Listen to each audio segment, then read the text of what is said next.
Rukmini, not just a name, but a convergence of divinity, dignity, and decision. A princess by birth, a queen by destiny, and a goddess by grace. She stood at the crossroads of power and choice. Revered as a Krishna's consort, remembered as the royal heir of Vidarbha. Rukmini was never defined only by devotion. She was intellect with courage and faith with clarity. A woman who did not wait to be chosen, but chose her own path and sanctified it forever. Rukmini सिर्फ नाम नहीं, एक फैसला है। विदर्भ की राजकुमारी जिसके पास सब कुछ था, सुख, सम्मान, शान, पर उसने सबसे पहले अपनी आवाज चुनी। ये गाथा किसी भगवान की पटरानी बनने की नहीं, ये गाथा उस स्त्री की है जिसने अपनी शादी को भाग्य पर नहीं छोड़ा और अपनी जिंदगी का निर्णय खुद लिखने का साहस किया।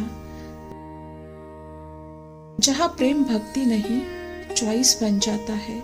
जिस स्त्री ने अपनी शादी का फैसला खुद लिया, उसे हम अक्सर सिर्फ कृष्णा की पटरानी कहकर ही छोड़ देते हैं, जैसे उसका नाम बस पटरानी तक ही मर्यादित हो। लेकिन सच ये नहीं है।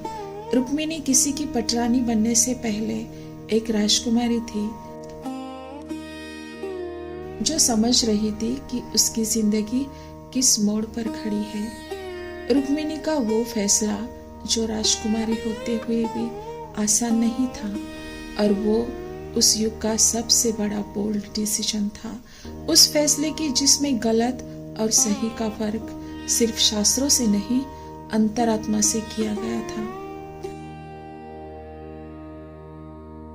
आज हम रुक्मिणी को देवताओं की आसमान से उतारकर इंसान की जमीन पर रखेंगे, जहां डर होता है, दबाव होता है और फिर चुनाव का ऑप्शन भी रखा जाता है।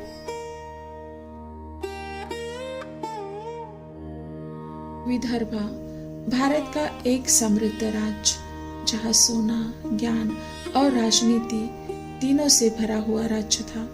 इसी राज्य में जन्मी रुक्मिणी वो सिर्फ सुंदर राजकुमारी नहीं थी, वो शिक्षित थी, राजनीति समझने वाली थी और सबसे जरूरी परिस्थितियों को पढ़ने वाली राजकुमारी थी। उनके पिता भीष्मका एक ऐसे राजा जो कठोर नहीं लेकिन निर्णय लेने में कमजोर थे, और उनका भाई रुक्मी के लिए शक्ति ही सब कुछ थी। सम्मान, भावना, बहन, पिता सब शक्ति के बाद आते थे उसके लिए। रुक्मी के लिए अपनी बहन की शादी एक रिश्ता नहीं, राजनीतिक सौदा था।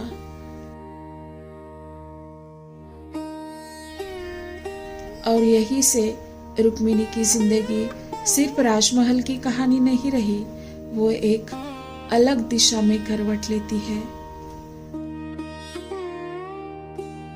छेदी राजा शिशुपाल वो ना राक्षस थे और ना ही किसी कहानी के विलन थे, बस एक ऐसे पुरुष थे जिसके साथ रुक्मिणी का विवाह तय किया जा रहा था, लेकिन उनकी मर्जी के बिना। शिशुपाल का स्वभाव कठोर था, उसका अहंकार प्रचंड था, और सबसे बड़ा सत्य ये, वो रुक्मिणी को सुनता ही नहीं था। यही पर रुक्मिणी के लिए ये शादी गलत हो जाती है। इसीलिए नहीं कि शिशुपाल बुरा था, बल्कि इसीलिए कि वो उसका चुनाव था ही नहीं। ये पल था चॉइस और कंपल्शन के बीच का, और रुक्मिणी इस पल को पहचान रही थी।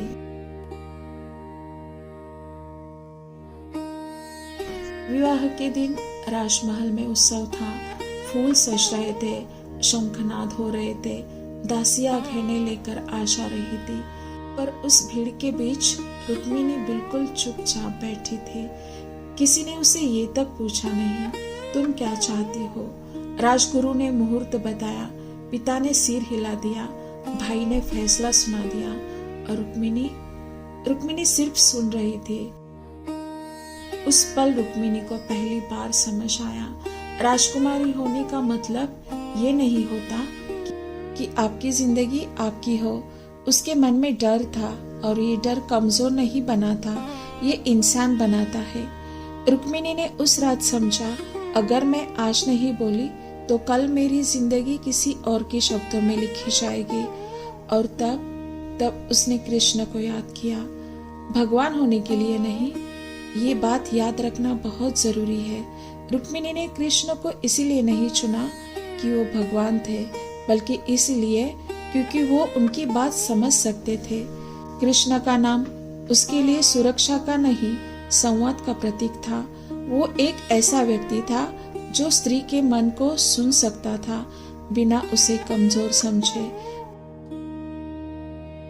रुक्मिणी ने लिखना शुरू कर दिया। पहला पत्र बहुत सिंपल था। उसमें उसने प्रार्थना की थी। उसने उस पत्र को फाड़ दिया। दूसरा पत्र बहुत भावनात्मक था, उसमें आंसू थे, उसने उसे भी फाड़ दिया। तीसरा पत्र शांत था, उसमें ना भीख थी ना कोई शिकायत। तीसरे पत्र में रुक्मिणी लिखती है,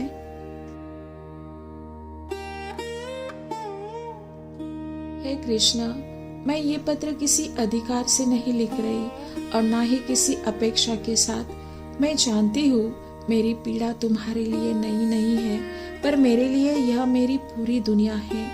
आज मेरे चारों ओर उत्सव है और मेरे भीतर एक ऐसा मौन जो शोर से ज्यादा भारी है। मैं डर में हूँ, इसीलिए नहीं कि मेरा भविष्य अज्ञात है, बल्कि इसीलिए कि मेरा भविष्य मेरे बिना तय किया जा रहा है। मैं तुमसे यह नहीं कह रही कि आकर मुझे ले जाओ, मैं बस यह कह रही हूँ कि मैं स्वयं को गलत जगह पर नहीं जाने दूंगी। यदि मेरा यह निर्णय तुम्हें धर्म लगता है तो स्वीकार करना, और यदि यह तुम्हें केवल एक स्त्री की पीड़ा लगे तो भी इसे अनसुना मत करना। मैं प्रेम की याचना नहीं कर रही, मैं सम्मान की मांग कर रही हूँ, अपनी ही जीवन के लिए। यदि मेरा विश्वास सही है तो मेरा मार्ग स्वयं खुल जाएगा, और यदि नहीं तो यह पत्र ही साक्षी रहेगा कि मैंने चुप रहना नहीं चुना था। रुक्मिणी, उसने ये नहीं लिखा आइए और मुझे ले जाइए। उसने लिखा, मैं अपना फैसला बदल रही हूँ। ये पत्र प्रेम का निमंत्रण नहीं था, ये स्व अधिकार की घोषणा थी। समाज ने इसे हरण कहा, इतिहास ने इसे अपहरण लिख दिया, लेकिन रुक्मिणी के लिए ये एक प्लान्ड एस्केप था। ये किसी ने छीना नहीं, ये रुक्मिणी ने चुना था। वो भागी हुई नहीं थी, वो दौड़ कर गई थी, वो जा रही थी, लेकिन अपने फैसले के साथ। आगे जाकर मर्यादा और शान के साथ रुक्मिणी और भगवान श्री कृष्ण का विवाह हुआ, लेकिन उसके बाद भी रुक्मिणी ज्यादा नहीं बोली। उसके बाद हमने देखा रुक्मी का क्रोध चला, युद्ध हुआ, अहंकार टूटा और रुक्मिणी बस शांत रही। ये शांति रुक्मिणी की कमजोरी नहीं थी, ये उसके फैसले की लगातार स्थिरता थी। प्रेम जो भक्ति हो जाए तो वो स्त्री को छोटा बना देता है, लेकिन प्रेम जब चॉइस हो तो वो स्त्री की पहचान बनता है। रुक्मिणी कोई देवलोक की कहानी नहीं है, वो हर उस औरत की गाथा है जो पहले खुद को चुनती है। प्रेम पहले आता है, नाम बाद में जुड़ जाता है। इसलिए रुक्मिणी याद रखी जाती है कृष्णा की पट्टरानी होने के लिए नहीं, खुद होने के लिए, अपने आप को चॉइस करने के लिए। दरअसल रुक्मिणी की कहानी को पुराणों ने भक्ति का नाम देकर दबा दिया, लेकिन डिसीजन लेते वक्त थी तो वो इंसान ही ना, देवी वो बाद में बनी। हमारे पुराण ग्रंथ शास्त्र ये सब सिर्फ पुरुषों के युद्ध पराक्रम लिखते हैं, लेकिन रुक्मिणी के उस योग के इतने महत्वपूर्ण डिसीजन को सिर्फ भक्ति का नाम देकर दबा दिया गया। वो एक राजकुमारी का बोल्ड डिसीजन था। वो भागी नहीं थी, ना तो उसे भगाया गया था। वो दौड़ के गई थी अपने फैसले के साथ। रुक्मिणी को भक्ति का नाम देकर हमने उसे सुरक्षित तो कर दिया, लेकिन इसी सुरक्षा में उसका इंसान होना छुप गया। इसलिए उसे भक्ति बना दिया गया, देवी बना दिया गया, ताकि वो फॉलो की जा सके लेकिन रिपीट ना हो। रुक्मिणी की कहानी इसीलिए याद रखनी चाहिए क्योंकि उसने प्यार से पहले अपनी आवाज चुनी, और शायद यही उसकी सबसे बड़ी विरासत है। आज के युग में भी रुक्मिणी जीवित है, बस उसे समझने की जरूरत है। रुक्मिणी पहले इंसान थी, उसके बाद पत्नी और उसके बाद देवी। और अगर हम उसे इंसान के रूप में देखें तो उसकी कहानी आज भी हमारे बीच चलती हुई दिखती है।